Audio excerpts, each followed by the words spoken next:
포트폴리오 문서는 커뮤니케이션하고 상대를 설득하는 것입니다. 그래서 논리적인 흐름이 굉장히 중요해요. 안녕하세요. 저는 제로베이스 PM스쿨에서 강의를 맡고 있는 김희정입니다.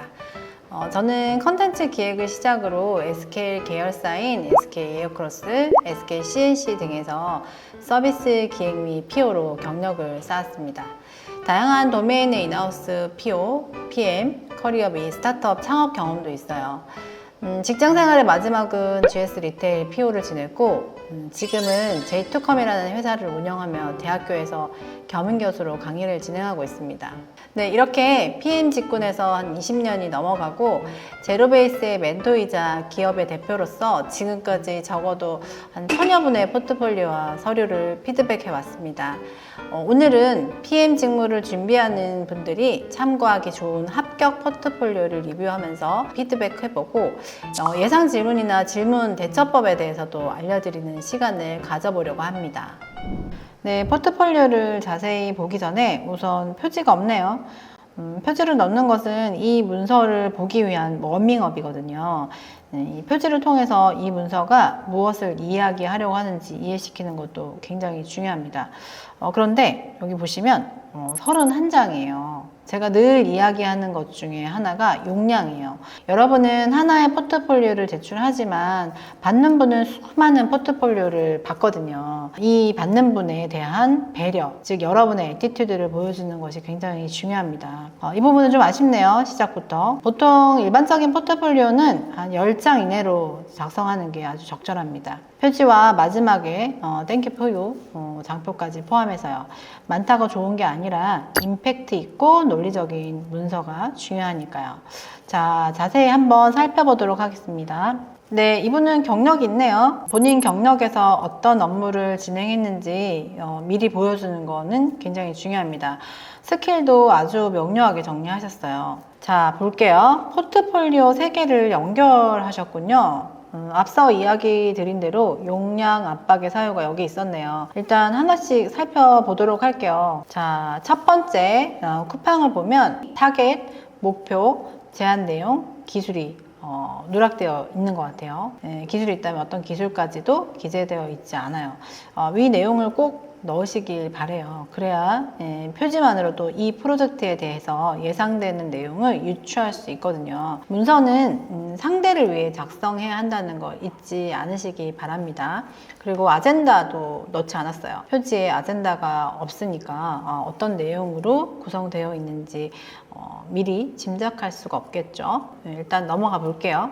자, 서비스 분석을 넣으셨어요. 이 서비스 분석은 지금 포트폴리오에서 보여지는 것처럼 쿠팡 서비스의 현황, 그리고 미션 전략, 그 다음 비즈니스 모델, 그리고 추가적인 키피처, 수수료에 대해서도 정의하셨고 쿠팡에 대한 A to G를 백데이터로 가지고 계시면서 정리를 하시는 건 굉장히 중요하죠. 또 앞서 표지에서 이 본대로 가족 계정을 얘기하고 있으니까 멤버십 현황에 대한 데이터도 나와야겠죠. 그 부분이 좀 누락되어 있네요. 와우 멤버십의 가입자 트렌드 추이 이런 것들을 보여주시면 더욱 도움이 될 것 같아요. 자, 다음 장 보겠습니다. 시장 분석입니다. 멤버십에 대한 시장 흐름을 이야기하고 있어요. 2019년부터 2021년 데이터네요. 그죠? 이 해당 포트폴리오가 23년에 작업한 거니까 최소 22년까지 데이터는 있으면 좋겠어요. 데이터의 경우에는 그 포트폴리오를 작성하는 시점 기준으로 최소 전년도까지는 데이터가 가져오는 게 좋고요. 3년에서 5년 정도 데이터를 보여주면서 시장의 전망을 보고 또 앞으로의 전망을 보려면 향후 3년 정도의 전망 데이터도 가져오시면 좋겠죠. 늘어나고 있다는 추이를 보여주는 거, 여기 우측에 보면 타사에서도 이용하는 비율이 높다 이런 얘기를 하고 계시잖아요. 그죠? 그래서 전반적으로 시장의 흐름을 얘기하고 싶었던 것 같죠. 데이터 준비는 잘 하셨다. 다만 조금 더 많은 데이터와 최근 데이터 그리고 전망 데이터도 가져오시면 좋겠다라고 볼 수 있을 것 같아요. 인사이트를 보시면 멤버십 이용자는 비이용자 대비해서 접속 구매 빈도 및 구매 금액이 높다. 그래서 충성 고객 확보와 락인을 시키기 위해서 멤버십 혜택 강화 경쟁이 더욱 심화될 것으로 보인다 이렇게 넣으셨거든요. 그런데 우측에 있는 멤버십 이용 행태 데이터를 보면 뭐 경쟁이 심화되는 것은 조금 매끄럽지 않다라는 느낌이 있네요. 그죠? 컨텐츠와 이 하단의 인사이트 연결은 동일하게 나와줘야 되거든요. 세 번째 장으로 넘어가 보도록 하겠습니다. 세 번째 장은 사용자 분석입니다. 여기 있는 분석은 쿠팡의 사용자 분석이죠. 첫 번째 장표와 연결해도 무관할 것 같아요. 왜냐면 앞장이 쿠팡에 대한 분석이기 때문에 사용자 분석을 같이 합쳐서 보면 조금 더 이해가 쉬울 것 같거든요. 그래서 성별, 연령대별도 보여지고 연령대에서는 뭐라고 하셨냐면 3, 40대 여성이 이제 주 타겟이고 다른 연령대 대비해서 10대, 60대 사용자가 매우 저조하다라는 것을 넣으셨어요. 이 저조한 10대, 60대를 언급한 부분은 조금 의문이 드네요. 이 가족 계정을 만들면 이 저조한 세대도 함께 사용할 것이라는 인사이트를 가져오는 게 아니라면 현황으로 끝내고 3, 40대가 주 타겟이니까 가족과 함께 사용할 수 있다라는 것을 시사하는 게 조금 더 매끄럽지 않을까 싶어요. 네 번째 장 벤치마킹 앤 인사이트인데 타이틀을 벤치마킹으로 넣어도 무관해 보입니다. 만족도 점수가 하락하고 있고 혜택 불만족으로 나타난다라고 하셨어요. 쿠팡 멤버십은 높은 만족도로 멤버십 혜택 간접 경험을 통해서 추 멤버십 독립 가입 유치로 이어질 거라고 생각한다. 결국은 혜택을 강화할 필요가 있다라고 정의를 하셨어요. 그래서 이 장표의 인사이트 연결은 좋습니다. 그리고 여러분 추가적으로 벤치마킹을 할 때 이 전방위적인 분석을 하셔야 돼요. 아마 이분도 이 각각의 플랫폼에 대해서 분석을 하셨고 그 분석한 데이터를 기반해서 이 본인이 내려고 하는 이 아이디어에 적합한 이 컨텐츠만 가져오셨을 거라고 저는 보여지거든요. 네, 그래서 이 장표는 벤치마킹과 인사이트의 연결이 좀 매끄럽게 되어 있다라고 볼 수 있고요. 자, 다음 장 볼게요. 다음 장은 신규 서비스 제안인데요. 그런데 신규 서비스 제안을 하기 위해서 근거 데이터가 명확한지 한번 짚어볼 필요가 있죠. 아이디어는 이제 무조건 근거 데이터에 준해서 제안을 해줘야 되거든요. 그 앞서 설명드린 이제 매끄럽지 않은 몇몇 아쉬운 점이 있으나 결국은 이 멤버십 시장이 유의미하고 사용 비율도 높다. 그런데 쿠팡에 대한 불만족이 있어. 그래서 또 다른 신규 제안을 통해서 혜택을 추가해보자 이런 거잖아요. 그죠? 포트폴리오 문서는 커뮤니케이션하고 상대를 설득하는 것입니다. 그래서 논리적인 흐름이 굉장히 중요해요.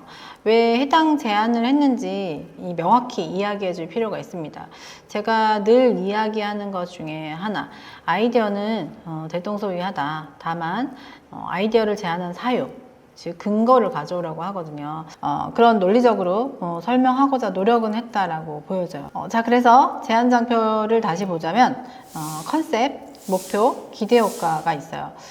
정확히 무엇을 할 것인지 이해는 되는데 서술형으로 프로만 놓아서 좀 아쉽네요. 서비스의 컨셉을 실제 구현 방안에 대해서도 좀 더 구체적으로 넣어주시면 좋습니다. 이 아이디어가 실현되기 위해서 구체적인 이 흐름 이런 것들을 넣어주시면 좋겠어요. 또한 예시이긴 하지만 이 멤버십 가입 대비해서 매출 측면에 대해서도 고려해 주셔야 하거든요. PM은 이 단순히 아이디어를 제안하고 실행하는 게 아니라 비즈니스적인 측면에서도 고려해야 하거든요. 모든 서비스는 비즈니스를 위함이지 공익을 위하지 않잖아요. 그래서 혹여 내가 제안한 아이디어가 비즈니스적으로 매출을 저하시키는 것이 아닌가 이런 부분에 대해서도 고려해야 합니다. 물론 계산기를 두드려보지 않고서야 알 수 없지만 단순히 아이디어로 끝나지 않고 비즈니스적으로 고민했다는 흔적을 보여주시면 좋겠죠. 쿠팡의 경우 정리를 하자면 논리적인 흐름을 만들려고 노력은 했다라는 점이 보입니다. 중간에 아쉬움이 있긴 하지만 근거를 마련하고자 노력했던 부분 그리고 인사이트를 도출해서 본인의 분석 서머리를 넣은 점은 굉장히 좋습니다. 다만 신규 서비스 제안 페이지는 좀 더 구체화할 필요가 있다. 그리고 비즈니스적으로 체크 포인트를 넣어주시면 조금 더 풍부해질 것 같다로 볼 수 있을 것 같습니다. 네, 두 번째 에이블리 한번 살펴볼게요. 앞서 말씀드린 부분은 중복하지 않고 중요한 부분만 체크하고 넘어가도록 할게요. 아젠다 없이 여기도 첫 번째 장 서비스 분석이네요. 그죠? 앞서 보셨던 장표와 크게 다르지 않네요. 네, 스타일 커머스와 체인 플랫폼을 글로벌로 확장하는 것을 목표로 하고 있다. 그럼 이 인사이트와 찜 기능에 연결이 되는지 한번 볼게요. 자, 두 번째 장표는 사용자 여정지도 전이맵을 했네요. 찜 기능에서 이탈이 일어나고 있다 라고 하고 있어요. 그죠? 이탈은 구매에서 이 이탈이 일어날 것이다 라고 했는데, 사용자 여정지도에서 그 페르소나를 선정해서 하면 더욱더 도움이 될 것 같아요. 물론 전이맵이 있다는 건 이 페르소나에 대한 이해도가 있다는 거거든요. 당연히 알 거라고 생각하지 마시고 페르소나를 선정하고 그 페르소나의 사용자 여정 지도를 그리시면 도움이 될 것 같아요. 일단 넘어가 볼게요. 자, 세 번째 장표에서 문제 발견이라고 하셨는데, 이게 앞장하고 연결되면 더 좋을 것 같아요. 찜에 대해서 기능 분석을 하는 게 좋겠죠. 우리 쿠팡에서도 말했지만 본인이 지금 개선을 할 거기 때문에 기존 서비스에 대한 분석 장표가 필요할 것 같아요. 데이터는 있지만, 그죠? 10억 개 돌파했다는 건 있지만 에즈이즈 분석 장표를 넣으시는 게 좋을 것 같습니다. 앞서 작업한 쿠팡보다 논리적인 흐름이 조금 흔들리는 흔적이 보이는데, 에이블리보다 쿠팡이 그 이후에 작업이 된 거 아닌가 싶어요. 13, 14페이지는 이렇게 정리하면 좋을 것 같아요. 우선 찜 기능에 대한 분석이 먼저 나왔으면 좋겠어요. 누적 상품 찜수가 10억 개나 돌파할 만큼 성장하고 있는데, VOC 피드백은 그를 반영하지 못했다. VOC 비율도 굉장히 중요하거든요. 사실 이 페이지에 보면 VOC 딱 2개잖아요. 2개가 아니라 최소 어떤 기간, 뭐 한 달이면 한 달, 아니면 6개월이면 6개월, 최소 3개월 정도는 기간을 가지고 이런 VOC가 몇 프로 나왔다 라고 남겨주시면 좋을 것 같아요. 그래서 페르소나 선정하고 사용자 여정지도 전이맵을 넣어서 정리를 하시면 논리적인 흐름에서 좀 유연해지지 않을까 싶습니다. 그리고 이어서 개선 아이디어가 나왔어요. 그죠? 구매 전환율을 높이겠다고 한 부분이 첫 장에서 제가 언급했던 스타일 커머스와 체인 플랫폼으로 글로벌 진출 이야기하고 연결이 되는지 한번 봅시다. 구매 전환율이 높아지는 만큼 매출이 높아진다는 거고, 그를 통해서 글로벌 진출이 된다. 이렇게 연결을 보면 뭐 흐름상 부족하지는 않아 보이지만 연결하는 워딩이 필요해요. 이 문서에서 그 연결고리를 만들어 주셔야 돼요. 그래서 또한 기존 아이디어에 대한 개선이기 때문에 목표만 넣는 거는 뭐 오케이. 하지만 해당 아이디어가 가지는 개별 목표도 굉장히 중요해요. 그래서 단순히 아이디어를 나열하고 라이스로 보시면 뒤에 라이스 기법을 통해서 우선순위를 지금 선정하셨거든요. 단순히 나열하고 이 우선순위 결정한다고만 정의되어 있어요. 그런데 왜 우선순위를 정해서 높은지에 대해서도 언급을 해주시면 좋겠어요. 아이디어를 단순하게 나열하는 것보다는 이 아이디어의 목표가 무엇인지 정의하고 가는 게 좋아요. 그래서 15, 16 이 페이지를 한 장으로 정리해도 좋을 것 같고, 가독성 측면에서 지금 보시면 하고 싶은 게 1번, 요 3번, 6번이잖아요. 1, 3, 6번을 조금 더 눈에 띄도록 체크해 주시는 것도 중요하겠죠. 네, 세 번째 화해를 한번 볼까요? ESG 경영으로 서비스를 개선하셨어요. 개선하셨으니까 이미 화해가 ESG 경영을 실천하고 있다고 봐야겠죠. 자, 첫 번째 장표는 시장 현황입니다. ESG 경영을 이야기하는 거니까 ESG 현황 데이터가 있어야겠네요. 일단 포트폴리오 내에서 잘 들어가 있는 것 같아요. 내용을 보면 뭐 구매 의향, 그 다음에 추가 지불에 대해서도 의향이 있느냐라고 했고, 소비 키워드에서도 화장품 소비 키워드에서 에코가 굉장히 높은 비율을 차지하고 있고, 그래서 결국 연결되는 건 뭐냐, 이 화해도 적극적으로 이들을 대응해야 된다, 뭐 이런 흐름을 얘기하시고 싶은 거겠죠. 그래서 시장의 현황이 이러하고 ESG는 화장품 기업에서도 엄청난 관심을 가지고 있고, 실제 화해에서도 그런 흐름을 보여주고 있고 준비를 해야 된다, 이런 흐름을 만들려고 하시는 것 같아요. 그죠? 그런 흐름에서 준비한 데이터라고 보여집니다. 네, 두 번째 장으로 이어서 보면 ESG의 시장과 맞물려 있느냐에 대한 이야기를 하면 좀 더 매끄러울 것 같아요.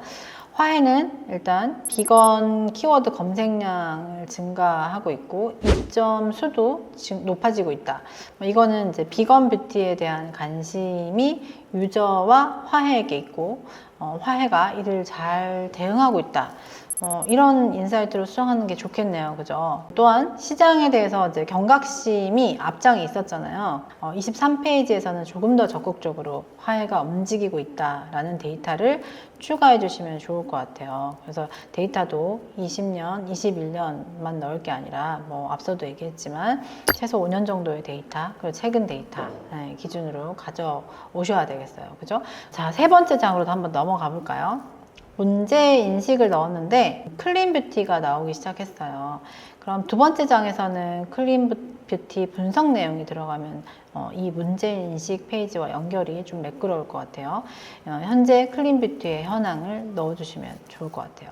그래서 24페이지에서 지금 분리해서 작업을 하셨는데 이걸 연결해서 한 장으로 만드셔도 나쁘지 않을 것 같아요. 그래서 좌측에는 클린 뷰티 데이터, 우측에는 화해의 현황 데이터로 정리하면 좀 더 깔끔하게 연결되지 않을까 싶어요. 자, 다음 네 번째 개선 아이디어 클린 화해로 바로 나오는데 컨셉 페이지를 한 장으로 넣으셨네요. 내부에서 그 컨셉 PT형 문서를 만드는 게 아니면 25페이지는 사실 낭비 페이지라고 볼 수 있을 것 같아요. 개선 컨셉, 목표, 상세 아이디어, 구현 방안 등이 포함된 한 장이면 아주 훌륭한 장표가 되겠죠. 자, 다음 장을 보면 아이디어 1, 2, 3을 넣었어요. 제가 늘 이야기하는 것 중에 하나가 아이디어는 하나만 해라.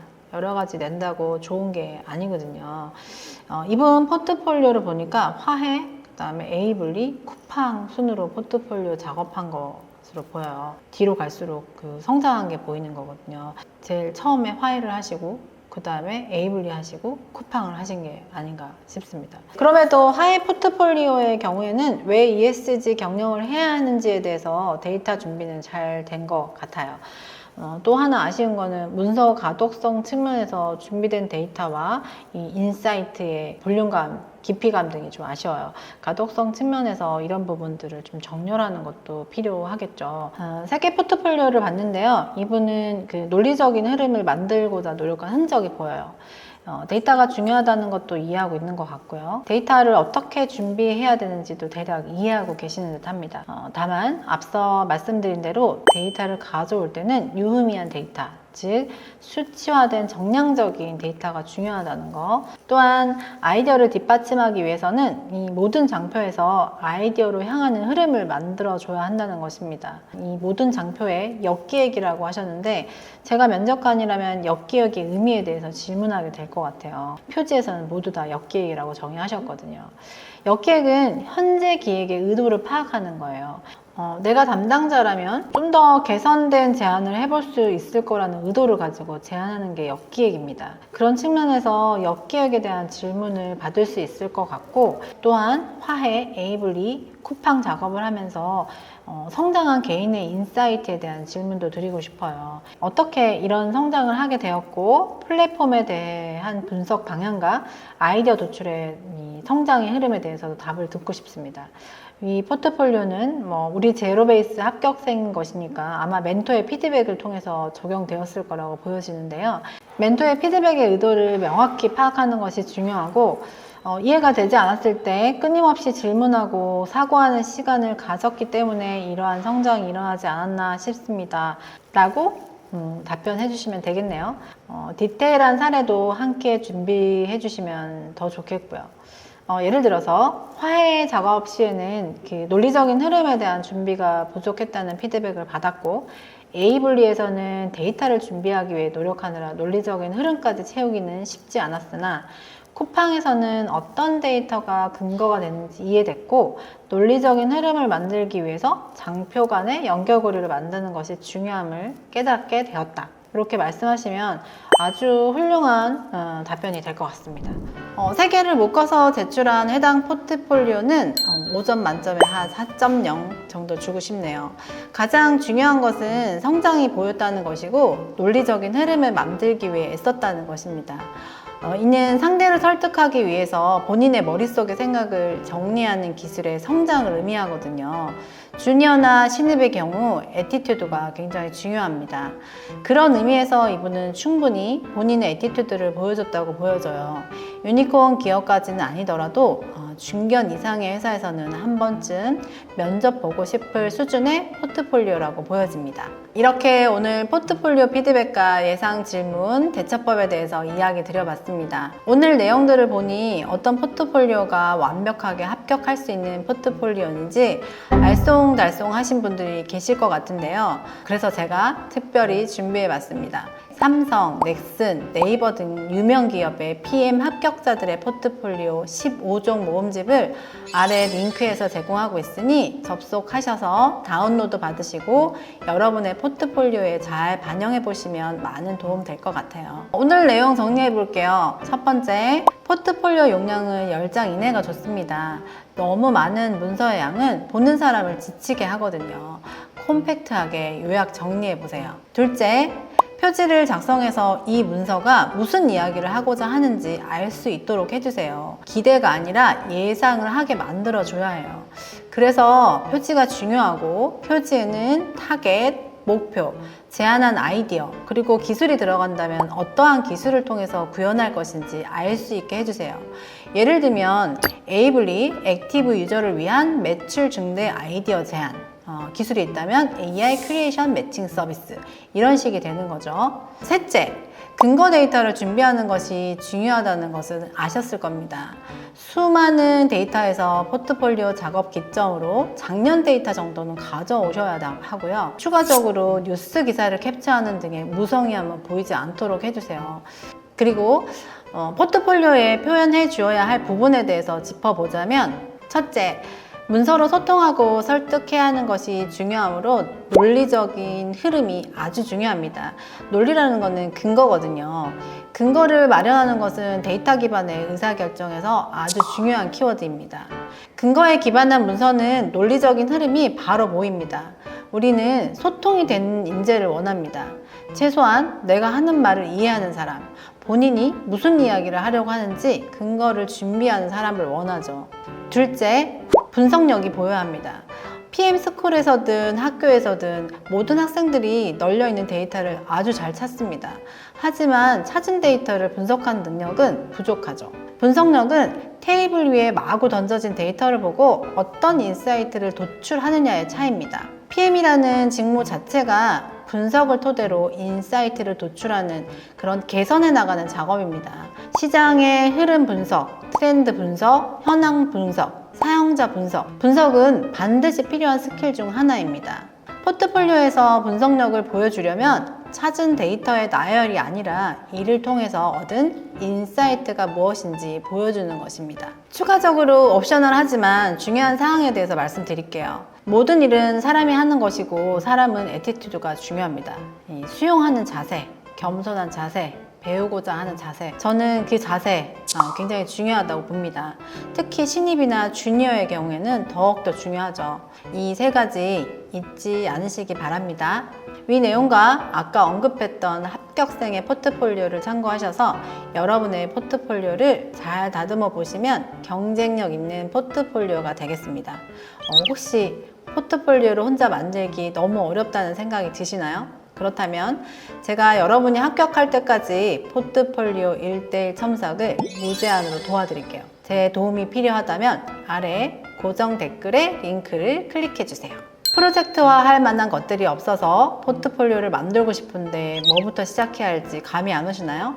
그렇다면 여러분의 포트폴리오를 든든하게 만들어줄 프로젝트들과 실무 교육까지 완벽하게 준비되어 있는 제로비에이스의 PM스쿨을 찾아주세요. 역시나 궁금하다면 고정 댓글에 링크를 클릭해주세요. 네, 오늘 영상 유익하셨기를 바라고요. 포트폴리오 잘 준비하셔서 원하는 기업 꼭 합격하셨으면 좋겠습니다. 응원할게요. 감사합니다.